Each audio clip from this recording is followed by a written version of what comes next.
Hello everyone, my name is Yuni Indriyanti and my student ID number is 33210086. Here I would like to present my presentation for Applied Linguistics Final Project.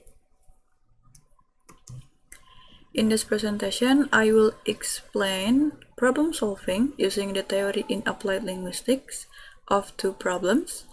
Problem number 1 is identifying bias in news reporting. And problem number 2 is language policy for promoting linguistic diversity. So let's start from problem number 1. The problem is Mr. Thompson is a linguist studying the use of language in news reporting. He is particularly interested in how language can convey bias, shape public opinion, and influence the perception of news events. Mr. Thompson analyzes articles from various news outlets covering the same events to identify linguistic patterns that may indicate bias. He also considers the impact of these linguistic choices on the audience's understanding and interpretation of the news. And the question is, what linguistic features should Mr. Thompson focus on to identify bias in news reporting?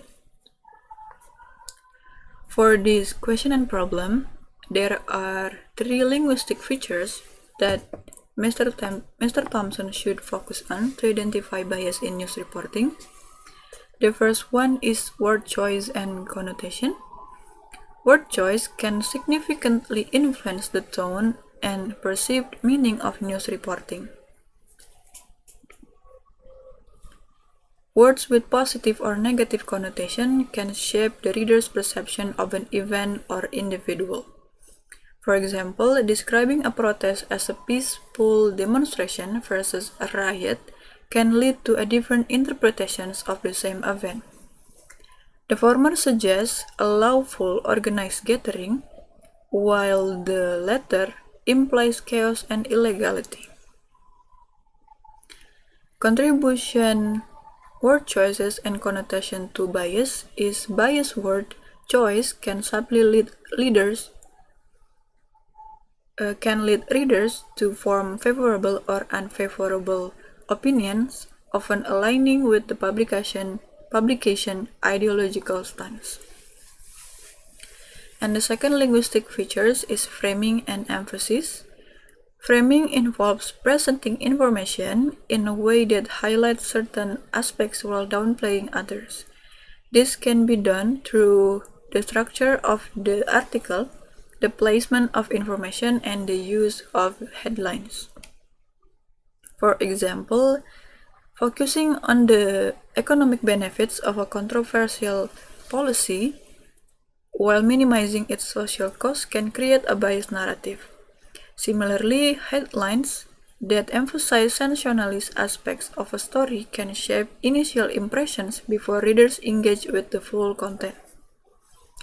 Contribution, framing, and emphasis to bias is framing affects what information is perceived as most important, guiding the audience's interpretation and possibly leading to skewed perception based on incomplete or selective reporting. And then the third linguistic features is quoting and attribution. The choices of sources quoted in an article and how their statements are presented can also indicate bias. Selective quoting or the use of unnamed sources can affect credibility and the balance of viewpoints.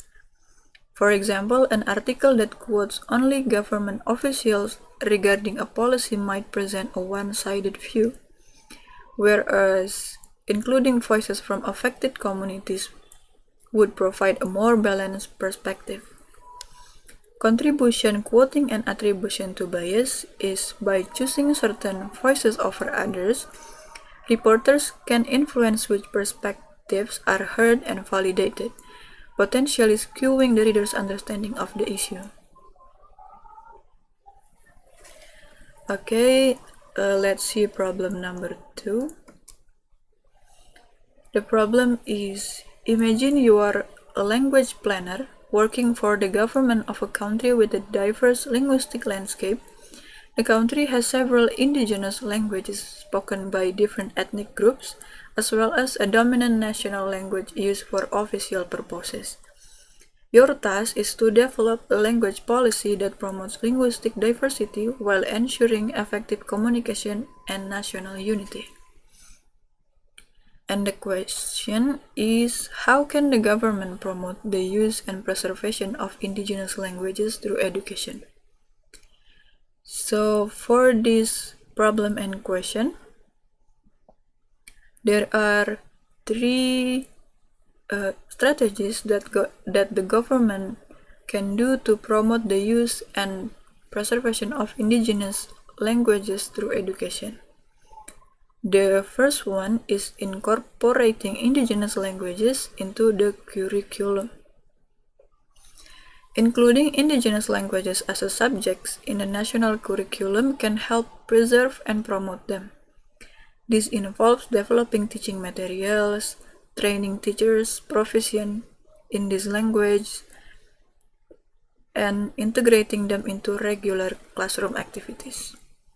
The implementation of these strategies, the schools could offer bilingual education programs where students learn both the national language and their indigenous language. Language classes can be mandatory in regions where specific indigenous languages are widely spoken. And then the second strategy is teacher training and recruitment. Providing specialized training for teachers in indigenous languages ensures that they can effectively teach these languages to students. Recruiting teachers from indigenous communities can also preserve cultural authenticity and respect. The implementation of these strategies is establish teacher training programs focusing on indigenous languages and cultures, offer scholarships and incentives for individuals from indigenous communities to become educators. And then the third strategy is community involvement and support. Engaging indigenous communities in the educational process helps maintain cultural relevance and encourages community support for language preservation efforts. This can include consulting with elders and cultural leaders to develop curricula and materials. The implementation of these strategies is create advisory councils composed of community members to guide language education initiatives, support extracurricular activities such as cultural clubs and language immersion camps to promote the use of indigenous languages outside the classroom. Okay, that's all my presentation for Applied Linguistics final project. Thank you so much for your attention and see you.